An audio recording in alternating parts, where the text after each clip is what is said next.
How many of you have ever actually done a study of Habakkuk as a standalone book? Okay, great. Um, that's actually what I was kind of hoping for. I've personally never done a study of Habakkuk before, but it's a rich text. Um, there's so much in here that's relevant to us as Christians, so many faith building concepts that are talked about here. And I think that's really cool, especially because I think sometimes we can kind of forget that the Old Testament is chock full of things to help us build on our faith and bolster that faith. And Habakkuk's one of those books. So looking behind me, you'll see over the next 3 class periods, these are some of the topics I think we're going to be able to cover. And as you can see, and this is not an exhaustive list by any means, but Habakkuk is full of interesting topics to be discussed. Has God abandoned the people? Has God lost his power? Has his laws lost their power? How does God use evil people to bring about a righteous response from people? How do we withstand the evils that surround us? And how did Habakkuk withstand the evils that surrounded the righteous people? How do we learn from, in chapter 2, the woes offered to the Chaldeans? How do we use those as a reminder for our lives too? How do I remember in the midst of trials and tribulations, how do I remember to thank God and to be appreciative of God and the things that he's done for me? And then at point 8, how do we develop a kind of faith that we can rejoice in God when things are especially tough, when things are really hard? So in terms of background, I got kind of lucky because Habakkuk, there's not a lot known about it. There's not a lot of research that I could really find about general information about him. One thing I do think is really interesting and we should note is that his name, the Hebrew, means embrace. And in terms of the significance of that, I think we're going to be able to see through these chapters that Habakkuk encourages the readers of this little book to embrace what it means to live a life of faith, embrace what it means to live righteously in the midst of unrighteousness. So obviously we know, based on the text, that writing these prior to the Babylonian captivity, there's a little bit of information I found out there that says that he may have been a temple prophet, like you read about in 1 Chronicles 25. The validity of that is kind of up for debate. That's what some people said. Some people didn't say the same thing. There's a belief that he was a contemporary of Jeremiah and Zephaniah, just based on the content of this little book. But in general, what we are going to be reading about here is about the incoming captivity, about the things that led up to that, and the reasons why it's about to happen. And in terms of stylistically, Habakkuk's really interesting because it goes through this series of laments and responses, and then another lament, and then sort of a prophetic message offered, and then finally a prayer or a psalm of Habakkuk. So it's going to be a really fun study. So before we actually get into that, I'm going to read for us Jeremiah 5, the first 13 verses of Jeremiah 5. What I want to do is kind of set the scene a little bit and kind of remind us of how we got to this point in history where the people are in this kind of precarious situation that we're going to read about in Habakkuk. And I think Jeremiah 5 is going to give us a good indication of that. So Jeremiah 5, 1 through 13. To and fro through the streets of Jerusalem, look and take note. Search your squares. If you can find a man, one who does justice and truth, they pardon her. Though they say, as the Lord lives, they swear falsely. O Lord, do not your eyes look for truth?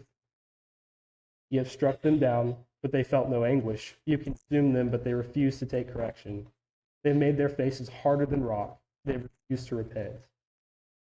Then I said, these are only the poor, for they have no sense, for they do not know the way of the Lord, the justice of their God. I will go to the great to speak to them. For they know the way of the Lord, the justice of their God, but they all alike had broken the yoke. They had burst the bonds. Therefore, I shall strike them down. A wolf from the desert shall devastate them. A leopard is watching their cities. Everyone who goes out from them shall be torn in pieces, because their transgressions are many, their apostasies are great. How can I pardon you?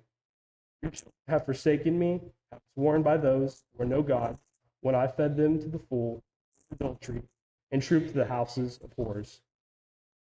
They were well fed, lusty stallions, each neighing for his neighbor's wife. Shall I not punish them for these things, declares the Lord? And shall I not avenge myself on nations such as these? Go up through her vine rows and destroy, but make not a full end. Strip away her branches, for they are not the Lord's. For the house of Israel and the house of Judah have been utterly treacherous to me. They have spoken falsely of the Lord, and have said, He will do nothing. No disaster will come upon us, nor shall we see sword or famine. The prophets will become wind, the word is not in them, thus shall be done to them. So, as you can see, we're in a really interesting situation in the southern kingdom. Things have deteriorated to a pretty bad extent. Kind of imagine going from the illustrious history of God and his relationship with the people, the things that he had done for them. We obviously know their relationship with obedience has been somewhat not super consistent, but to an extent that they people are manipulating the laws of the land. They're taking over the social systems and using it for personal gain. They're not following the law. Yeah, so I'm really bad.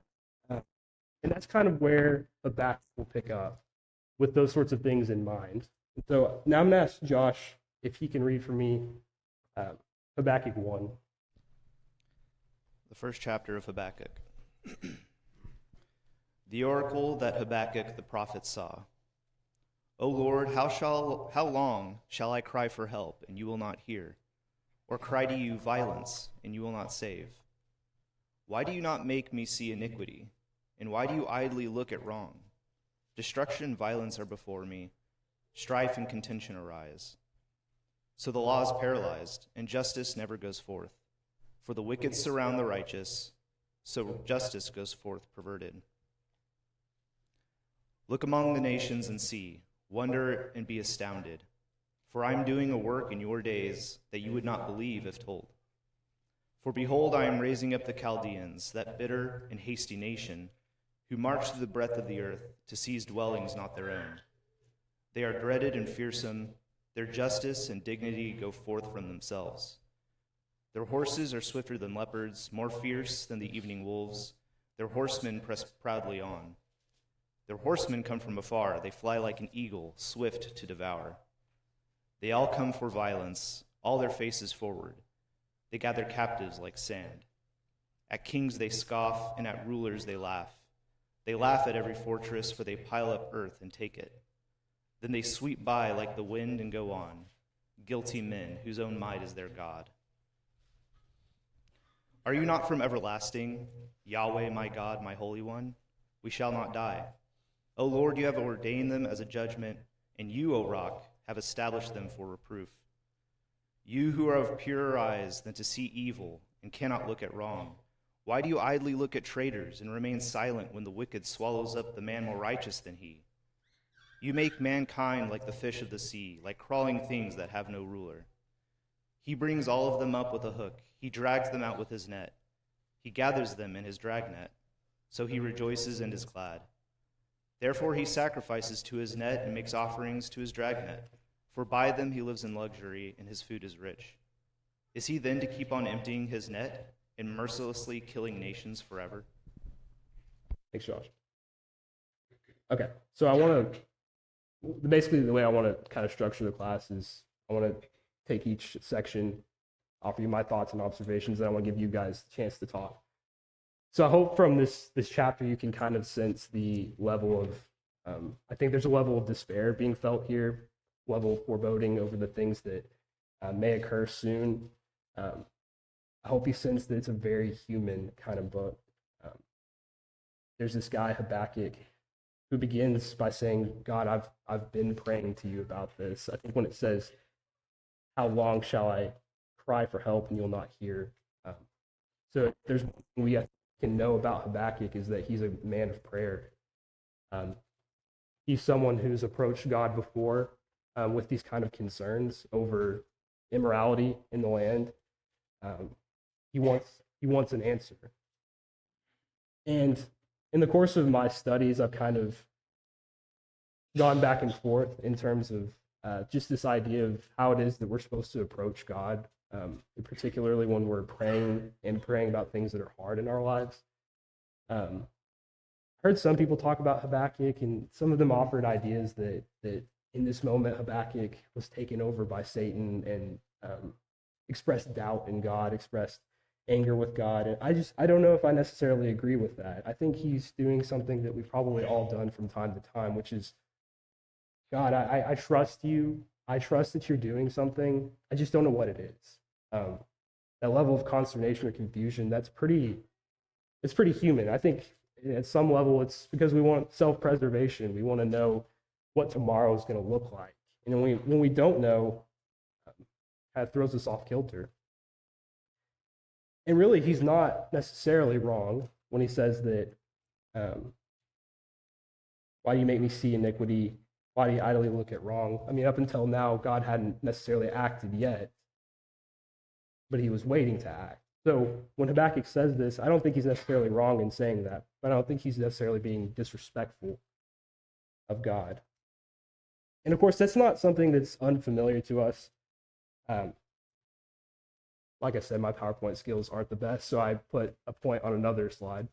It was supposed to be for the other one. But Psalm 13, 1 through 2. To the choir master, Psalm of David. How long, O Lord, will you hide your face from me? How long must I take counsel in my soul and have sorrow in my heart all the day? How long shall my enemy be exalted over me? And then Ecclesiastes 4, verse 1. Again, I saw all the oppressions that are done under the sun, and behold, the tears of the oppressed, and they had no one to comfort them. On the side of their oppressors, there was power, and there was no one to comfort them. So you have the man after God's own heart, and then you have Solomon, a man often considered to be the wisest to ever walk the earth, both offering a similar level of confusion or just seeking to gain an explanation as to what God is doing in the land at this time when things seem to be going wrong. I think go ahead, Dick. Just a comment from a previous study of Habakkuk. Yes, sir. To characterize the book as something called a theodicy, vindicating the divine goodness and providence in view of the existence of evil. Yes, absolutely. That's what you're saying, I think. Yes, sir. Yes, sir. Thank you. Yeah, and like we read in Jeremiah 5, there's a reason why he's saying these things. Presumably, Habakkuk is one of the righteous people that exist in the land at this time. Verse 3: destruction and violence are before me; strife and contention arise. So he's actively feeling these afflictions of being a righteous person amongst unrighteous people. And in particular, I think that verse 4, where it talks about the law is paralyzed, injustice never goes forth, the wicked surround the righteous, injustice goes forth perverted. So I think what he's saying is that, this perfect law that had been crafted for us and delivered to us over hundreds of thousands of years, that perfect law, insofar that it exists anymore, the only thing that goes forth from it is something that's completely perverted. It's a funhouse image of what justice should be. It's not something that protects people. It's not something that encourages people to behave righteously. It's a tool for bad people to continue to do bad things. And it's obviously in direct violation of what we see in Deuteronomy 16. Deuteronomy 16:19 says, "You shall not pervert justice. You shall not show partiality, and you shall not accept a bribe. For a bribe blinds the eyes of the wise and subverts the cause of the righteous." And it's because of this perversion of justice and perversion of the law that we see this final idea that it's going forth perverted. But I like that. I think this is a commentary I read, that at this time the wicked were hemming in the righteous. I don't remember if that was another translation or if that was a commentary. I think it was a commentary, but that's the idea being put forth here. At this time in the land, there was no space for the righteous to be able to move about without being actively afflicted by people who wanted to do what was wrong, do wickedly. I think Habakkuk is trying to express that to God. If there is a righteous sort of coterie in the land, they're quickly losing steam to continue to be righteous because of the way things are going for them. And Habakkuk is certainly frustrated by that, and he wants an answer as to why that's going on. Okay, so it's kind of the thoughts I had about the first 4 verses. Trish, I think you had a comment. One of the notes in my Bible says that Habakkuk may have been of the tribe of Levi. Mhm. And so he was very well acquainted with the old law. Right. And all the words that he goes through, the negative violence and contention, and I mean, they just go on and on for the first 4 verses. So that had to be terribly painful for someone who knew exactly what they should be doing. Yeah, absolutely. And also think about the fact that if this did take place after Josiah, which I think obviously it did, that was a time where the law had been reintroduced, spoken publicly about, and now obviously talked about anymore, or if it is not treated with enough importance or respect for it to be constantly on the minds of the people. And so, yeah, we find ourselves in a pretty terrible place. Phil? I think it's interesting and even encouraging to see here that Habakkuk is really questioning why God doesn't answer his prayer, but at the same time, he continues to go to God in prayer. Absolutely. And I think it's a lesson there for us, and there's probably a bunch of us in this room that continue to pray for the same thing. Yeah. We don't understand what God's timing is or what his other motives might be, so we trust in God. And Right. I think Habakkuk is doing the same thing. Absolutely. Yeah, I kind of struggle sometimes personally with, I don't want to be someone who only goes to God when there's problems in my life, but at the same time, it's like, I also don't want to just, I have a problem in my life. I don't want God to think I'm only coming to him because there's a problem. But Habakkuk does that. I think he probably does both. I think he's approaches God, obviously, when things are probably good, but he certainly wants to talk to God when he's feeling hemmed in or when he's feeling like there's no room for a righteous person to behave in the land. Yeah, I think that's a lesson for us. If you take anything from Habakkuk, it's be a person of prayer, be someone who doesn't seldom talk to God, be someone who's always talking to God. Any other comments or observations?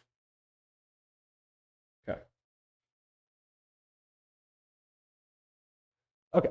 And then we move into God's response to Habakkuk. And I liked Phil's comment because it kind of gets into a little bit of what God's going to reveal to his people. Look among the nations and see, wonder and be astounded, for I'm doing a work in your days that you would not believe if told. I'm raising up the Chaldeans, that bitter and hasty nation, who march through the breadth of the earth, to seize dwellings not their own. They're dreaded and fearsome. Their justice and dignity go forth from themselves. Their horses are swifter than leopards, more fierce than the evening wolves. Their horsemen press proudly on. Their horsemen come from afar. And they fly like an eagle, swift to devour. They come for violence. Their faces forward. They gather captives like sand. They scoff at kings and laugh at rulers. They laugh at every fortress, for they pile up the earth and take it. They sweep by like the wind and go on, guilty men whose might's their own God. So, in response to Habakkuk, God kind of opens it up to everyone. He's not necessarily, I think, just addressing Habakkuk's concerns. He's doing that, but addressing everyone. I believe it's the King James Version that says in verse 5, behold ye among the heathens. I think that is important. I think what this is saying is this would be God opening up his response to every single person in the southern kingdom who have created this situation, both the righteous and the unrighteous. He's encouraging them to look both within and without, and to see how, because of what's been going on in the land, the things around you are about to happen. If the scholars are correct that this may have taken place in the days of Jehoiakim, they kind of link that because there were indications of the rising nation of Chaldea at the time. And so when God says this, I think he could be indicating that again, look within yourself, and then also see how there's this nation who's not that far off now, who look to be a terrible fighting force, barbarians. And I think he's encouraging them to take stock. I think this could possibly be a final sort of encouragement to the people to consider turning back to him, possibly. Otherwise, I don't know why he would encourage everyone here to look and see and appreciate the situation that's about to happen. And then we move to, I think, the crux of the entire book itself. In that verse 5, I'm doing a work in your days that you wouldn't believe if told. I'm raising up the Chaldeans. If you had to pinpoint, obviously, the main theme of this book, but I think one of the main themes of the Bible in general, I think this is kind of it. Revealing a lot about who he is. Like Phil said, he operates outside of conventional norms. He operates outside of our expectation. He doesn't do things in sort of this with a perfectly bookended way. Things are protracted and long term. And also, he uses means that we don't expect. He says, I'm going to use the Chaldeans, a bitter and hasty nation who march through the breadth of the earth to seize dwellings not their own. I'm going to use an evil people to punish you for what you've done. I think he wants to uncover the extent of the wickedness and make corrections on that. And he's willing to use this evil group of people to do that. I was kind of, and you can disagree if you do, but I kind of was reminded a little bit of Leviticus 24, just that idea of, in the old law, the sort of eye for an eye aspect to it. And I'm just kind of wondering if that's kind of coming into play here, possibly. Just that because you're an evil nation, because you've become an evil nation, rather, going to use an evil nation. Mary? Yes. Said something while ago. Mhm. I think it's kind of key about what happens when you're with the Lord, especially. Things have been wrong, actually. Right. And he says, verse 25, "Moreover, take you until you were destroyed, because you did not obey the voice of the Lord your God. Keep his commandments and his statutes, which he commanded you, and they shall be upon you for a sign and a wonder, and this forever, because you did not serve the Lord your God before, therefore you shall serve your enemies, whoever has sinned against you, and hunger, and thirst, and nakedness, and in need of everything, and he will put a yoke of iron until he has destroyed you. The Lord will bring a nation against you from afar, to the end of the earth, and swift as the eagle. Nations is like it. You will not understand. A nation of fierce countenance, which does not respect the elderly. He goes on to show us, but really what God is doing, somebody like Habakkuk, who does know his law, is saying, really, I've already told you this is exactly what I would do. Right. Now, here's the time. He's actually coming at this point in time, because he's actually been very merciful to them. Right. Even though through the judges and different times he's brought them in captivity and different things. Right. Now they've come to the point, feel like he's 16. He's your worse than Sodom and Gomorrah. Right. Right. So that's what's happening. People like Habakkuk are like Christians today.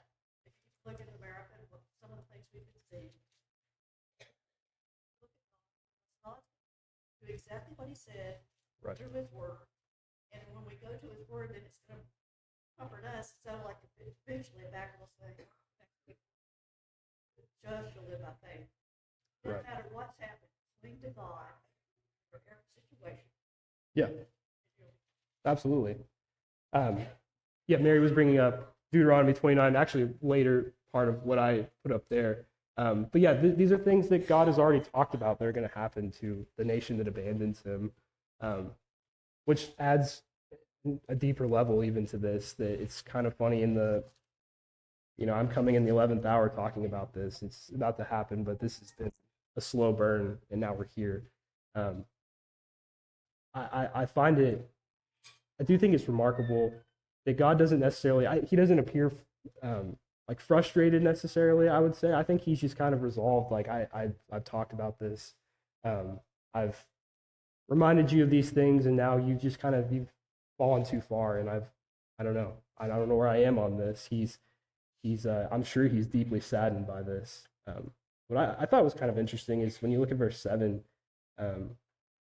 they are dread and fearsome. Their justice and dignity go forth from themselves. I think that speaks to how far the people had fallen. He's now basically saying Babylon is, at the very least, equivalent to where you are, which is kind of an insult. I mean, these people who don't claim to know God, I think they definitely are in violation of the moral laws that we've talked about in our previous classes. But so are God's supposed people. They're doing these things too. They're doing evil and wicked things. So God's having to make the choice to do this to them, things that he'd already talked about. I wanted to bring up Acts 13, where Paul's talking about, and he's expressing a similar idea to the idea that I'm doing a work in your day that you wouldn't believe if told. Again, like I said, that I think this is part of the essence of the Bible itself, part of the essence of who God is. There's no greater example, I think, of this than of Jesus Christ himself. Born of a virgin mother, in the lineage of David, in the lineage of a prostitute. I mean, what better example of the fact that God does things that are super unconventional and outside of the realm of certainly the expectation of the clerics and the religious people of the day, so much to the point that they killed him, of course. But obviously the greater plan had even yet to come to fruition. God doesn't operate in ways that we can expect. I think that's really important to remember when you're going through something. Be it the loss of a child or the loss of a spouse or hard times at work or societal decay. There's something going on in the background. I think we can rest assured in that and trust in that. God's doing something that it's really hard to see when you're going through it. I think we can offer our trust in him in that, but it's always going to be hard to be able to see the full picture of that. And I think that's what's the benefit, obviously, of scriptures. We can look back and see that. But when you're in the midst of it, it gets really hard to see that. It gets really hard to trust sometimes. And then God goes in verses 8 through 11, and he really just reminds the people, he reminds them how bad Babylon really is. I mean, he reminds them of how wicked they are, how mighty of a fighting force they are. And man, just juxtapose that with where we were in the early days of the history of Israel with their military conquest, going through, taking over the land of Canaan, God being on their side clearly. And those are things actually we'll get to talk about in a couple of weeks in Habakkuk chapter 3 when we go through a history of Israel. But they've gone from that point now to you're going to be afflicted by this wicked group of people who their only God is themselves. Their only God is their ability to defeat and completely overtake any nation that stands in their way.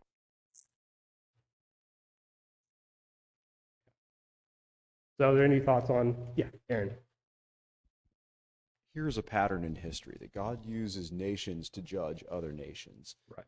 And we have a nation that is unrighteous before God, in this case, Judah, that's being judged by another nation. And God looks at their characteristics and says, well, their sense of justice and their sense of righteousness stems from themselves and from their own acts and their own thoughts. Right. And I think we don't often take care to apply that lesson that God is teaching Habakkuk to the rest of history. We have a tendency to look at nations that are judged and say that the nation who was brought on them is more righteous than they were. Right. And we could look at our own history, at American history, and say that we were used to judge other nations, and therefore we were more righteous than they were. When if you look at how we have treated people historically, it was not according to what God wants or how we should have acted. Absolutely. And we must be careful not to whitewash our own history and let our sense of justice and righteousness come from ourselves. In fact, if you look at Leviticus chapter 19, verses 33 and 34, he says, "When a foreigner lives with you in your land, you must not oppress him. You must regard the foreigner who lives with you as the native born among you. You are to love him as yourself, for you were foreigners in the land of Egypt. I am Yahweh, your God." That's really something that I think we need to take to heart, is the lesson of it doesn't matter where people came from. God expects us to treat people like people. Yeah. And I think, especially in chapter 2, when we go through the woes to the Chaldeans, I think we're going to be able to see that even more so. Yeah, that's great. Cool. Or Josh. Sorry. I have the mic.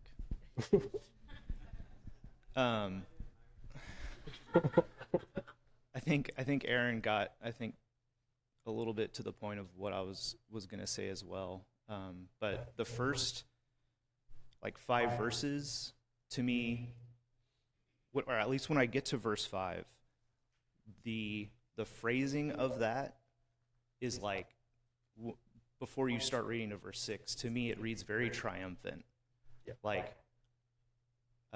Habakkuk is saying, look at all, God, please, cleanse the people, make us a holy nation again, help us to, follow you faithfully and better. And God's like, yes, I'm going to do this mighty work. Verse 5 is something you would see in, a Hobby Lobby, like one of those boards they sell that you put up in your house. Where we're like, yes, God will do a mighty work. And then you get to verse 6, and it's like, oh no. God is going to wipe us out and exact judgment on us. Yeah. And so I think it is a terrifying thing, a terrifying prospect to look at your life, at your community, and say, God is going to punish evil, and we are a part of that. Yeah. There's a note in my Bible that says, God's justice demands that wickedness be punished, whether found in pagan nations or in his own people. And that is an incredibly sobering thought. Yeah. To find ourselves in the same position as the Judah, nation of Israel, at the time of Habakkuk. Yeah. Cool. I was just gonna, this is all related, but still kind of backtracking to what you had said at the beginning. Some people think this is bad, his first question, or whatever. It does, I see where that perspective comes from, because in that first verse, "O Lord, how long shall I cry, and you will not hear?" And he just instantly because the answer, in my mind, I look at this for me, if the answer isn't going my way, you're not hearing me. And he instantly responds, just seeking justice and what justice looks like. I think Aaron Holiday kind of mentioned this, and Josh just touched on it too some. But he's like, look among the nations and watch and be utterly astounded. Basically, open your eyes. I'm going to do something about it. Yeah. You think I'm not hearing you. And I don't think at any point, even him saying, you do not hear, he then says in verse 3, why do you show me iniquity? And then when he goes to respond with his second question, he says, O Lord, you are my Holy One. You have appointed them for judgment. So it's he never really doesn't not recognize that God's in control. Right. It just maybe his perspective wasn't fully clear until he had basically sought what God was looking for. Yeah. It may not look exactly what you think it is. So I think for me, it's sometimes when God doesn't answer it in our way, it doesn't always look like what we want it to look like. Yeah. If that makes sense. And there may not be an easy resolution to it either. It may never go our way, ever. But yeah, I think you're right. It's Habakkuk is lacking in the perspective insofar, that God response kind of perspective. And I don't necessarily think he's at fault for that, because it's hard, because like I said, in the days of Jehoiakim, possibly if the nation of Babylon was building itself up, then that means the work's already being done.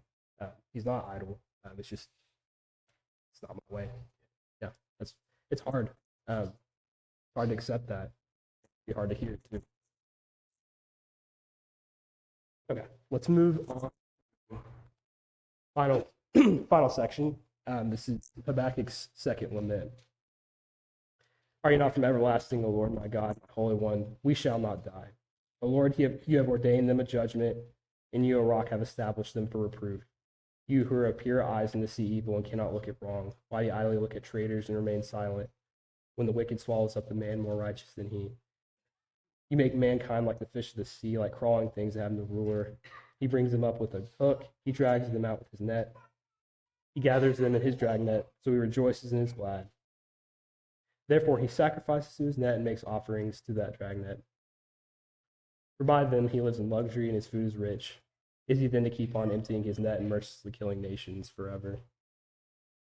So, kind of funny considering what we just talked about, but he kind of goes back to, I think he kind of goes back to two things, two appeals, really. I think he begins verse 12 by saying, recognizing God's power, saying, God, are you not from everlasting? And he says, we shall not die. I think the wheels are kind of turning for him a little bit. Disagree if you do. This is just the way I see it. I think the wheels are turning, and he's kind of seeing, you are all powerful. I'm not capable of fully appreciating everything that you're able to do. But I do trust in one thing, and it's that you'll make a way trying to do what's right. I think that's what he's saying when he says, we shall not die. I think it also is kind of a, wait, God, pump the brakes. Can we talk about this some more before this happens? Like, again, trying to be very human.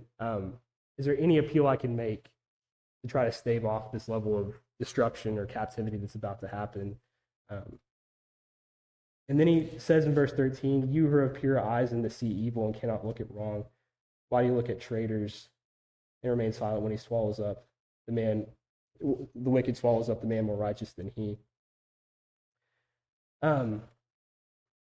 He's trying to reconcile really the idea that, again, the evil people capable of carrying out a level of judgment that's just not clicking. And that makes sense. It makes sense to us. Why do evil things happen to good people? Those sorts of conversations. I think that when he says this, he remains silent when the wicked swallows up the man more righteous than he. For whatever reason, when I was looking through this, I was reminded of the story in Genesis 18. And I would like to read that.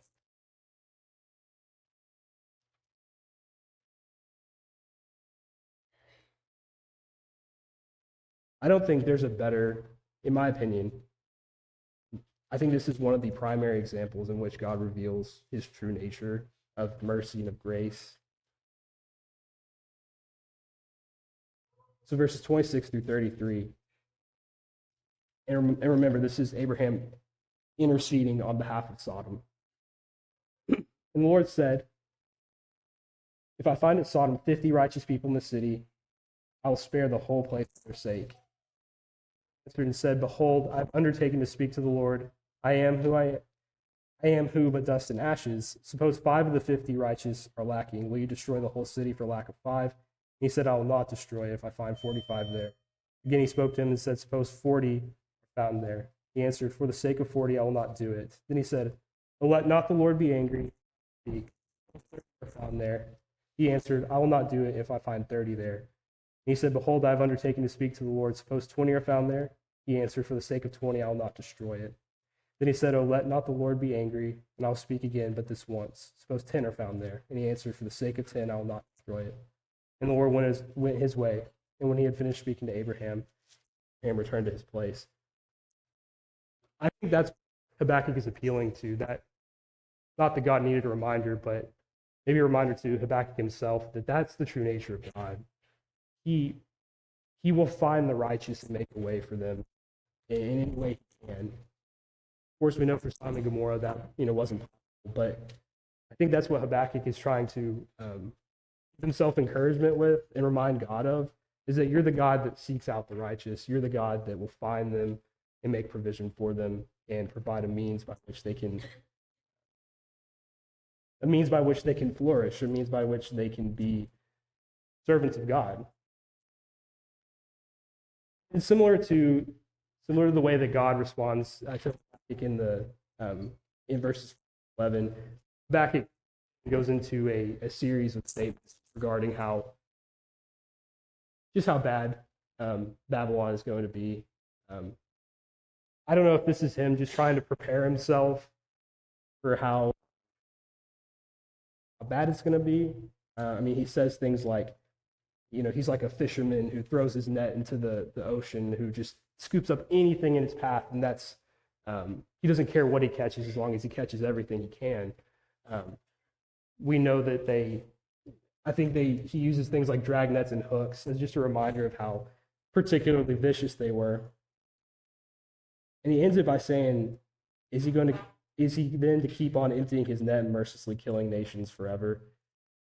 He's kind of, I don't know where to look on this. I don't know where to stand on this. I don't know if this is ever going to end.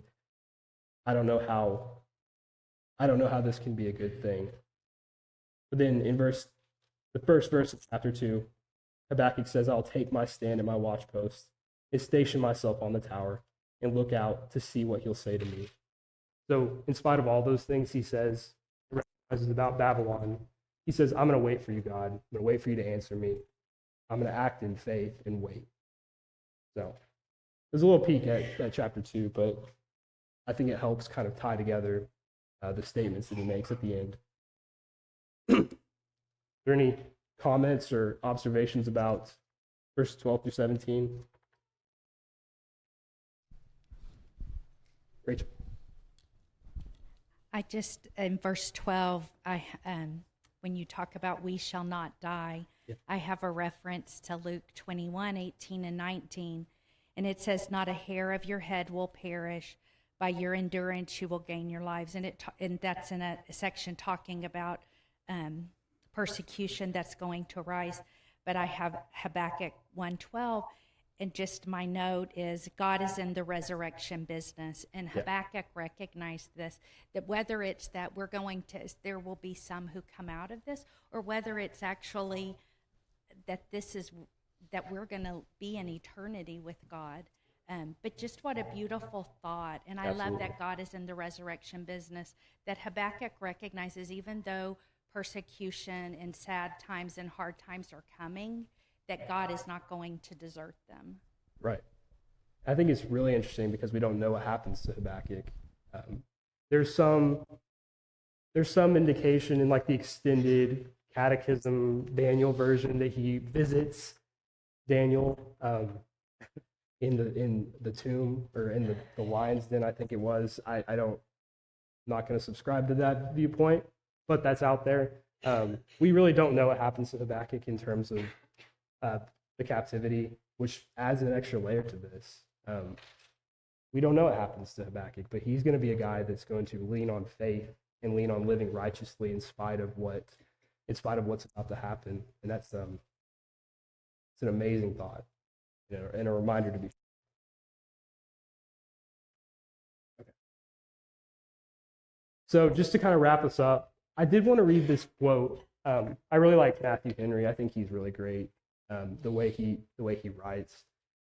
We must not think it strange if wickedness be suffered to prevail far and prosper long. God has reasons, and we are sure they are good reasons, both for the reprieves of bad men and the rebukes of good men. And therefore, though we plead with him and humbly expostulate concerning his judgment, yet we must say he is wise and righteous and good in all. We must believe the day will come, though it may be long deferred, when the cry of sin will be heard against those that do wrong, and the cry of prayer for those that suffer it. I think that kind of helps wrap up these initial thoughts of Habakkuk. God will be with those who are choosing to be with him. God will be with those who choose righteousness over sin. These are some of the application questions I had. We just ran out of time. So if you want to think about them, and if you have comments or anything like that, you can talk to me, or if you want to talk about it next week, we certainly can do that. But next week, we're going to cover chapter 2 of Habakkuk. I appreciate your attention and your comments. And